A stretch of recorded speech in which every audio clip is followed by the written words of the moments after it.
This is Optimal Finance Daily, episode 1225, Tracking My Savings Rate as a Young Kid by Joel of 5AMJoel.com. And hi again, I'm your host and narrator of the show. My name is Dan, and I'm here every single day reading to you from some of the best personal finance blogs on the planet. And if you have any topic requests for us, something you'd like to hear me read about in a future show, please visit oldpodcast.com and share those ideas with us. And I'm going to keep this Friday intro nice and short for you today, so let's get right to it as we start optimizing your life. Tracking My Savings Rate as a Young Kid by Joel of 5AMJoel.com. I think about my savings rate in a different way than most people. It's because of my mom. When I was a young kid, my mom paid me and my siblings to do chores around the house.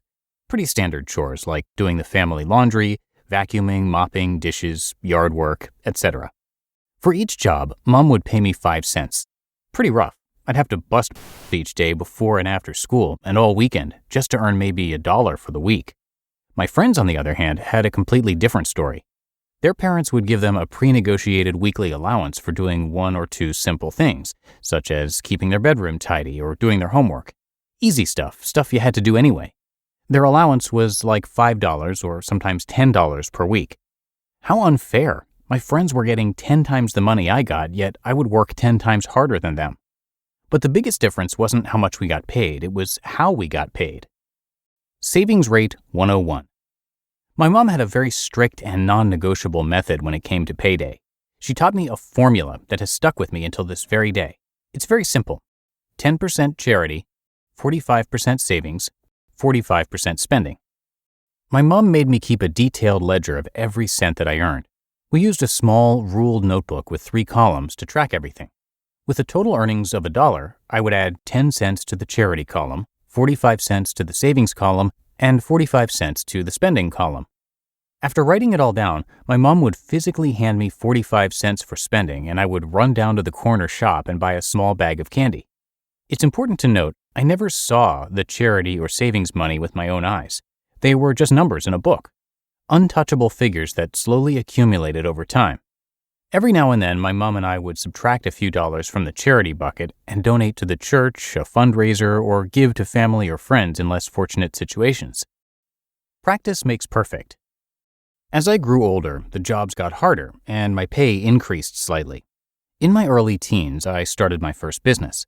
Mom taught me and my siblings how to bake chocolate cakes, and we got an idea to sell them around the neighborhood. Mom charged us for the ingredients like flour, sugar, cocoa, and even electricity for the oven. We would bake a whole chocolate cake for the cost of maybe $1.50 and be able to sell it for like $8, 4 large pieces for $2 each. After a long weekend, we could earn up to $20 each, and we would always sit down with Mom to calculate the payout. 10, 45, 45, every time without fail.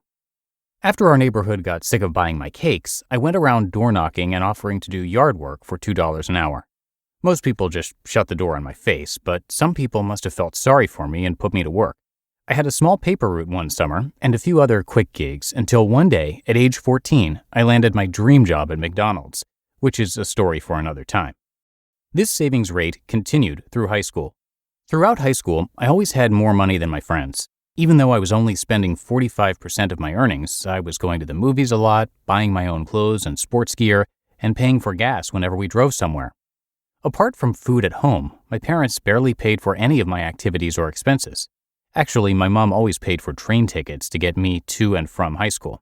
Everything else I had to buy for myself. Everything came from my spending account. Savings were never touched. Charity was always given away. Savings really means investments. My mom always told me the savings bucket could never be spent, ever. I just grew up thinking it was money that was simply not mine. At one point, I believed that all adults had a large savings account, and the older the person was, the bigger your balance was. Oh, how I was so wrong. Today, over half of all Americans don't have any savings at all. None. Zilch. Nothing for retirement at all. But then, one day, my parents let me spend my savings. All of it. When I was in my last year at high school, my savings account had about a $7,000 balance. I was 17 years old, and all of my friends were buying cars, most with money gifted from their parents. I begged my mom to let me buy a car with my savings money, but she refused. If you don't know by now, cars are an absolute money suck. I was smart enough to work out that I would never be able to save enough money for retirement. I had to get my savings to start growing and earning money by itself. That's when I started looking at my savings account as an investment account. My parents and I bought our first real estate investment property. Quote, "Saving is a disease." Daniel Higgins. Savings is really a disease. Whenever I compared stories with kids at school, they had no idea what a savings account actually was. Most had no idea what tithe was. Some couldn't even calculate 45% of any given number, let alone their savings rate. Money apparently grew on trees for these kids, like a renewable resource. Later I realized that even though some people save money, they have no idea what to do with it. They had never done the math around how long it will take to save up X money for retirement. Hence, my friends and I grew further and further apart financially. Technically, I'm a millennial, and you can see the current financial landscape of kids I grew up with in a link in this post. Ouch! So what is the ideal savings rate? Back in the day, most people would just answer this by saying, save 10%. Just save 10% of everything you make, and magically you will accumulate enough money to live a rich and happy life. But I disagree. Today I would answer this question by saying, earn as much as you can, spend as little as you can without destroying your happiness, learn how to invest the rest, and don't save anything. You just listened to the post titled Tracking My Savings Rate as a Young Kid by Joel of 5AMJoel.com. And just to tell you a little bit about Joel, who's a newer author for our shows, he considers himself average in just about every way, but has the nickname of 5AM Joel because he chooses to wake up at that time every single day to make better use of his time.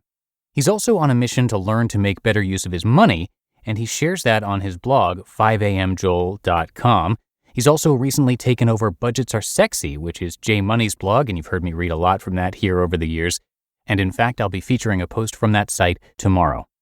But that should do it for today and another episode of Optimal Finance Daily. I thank you so much for your support and for listening every day.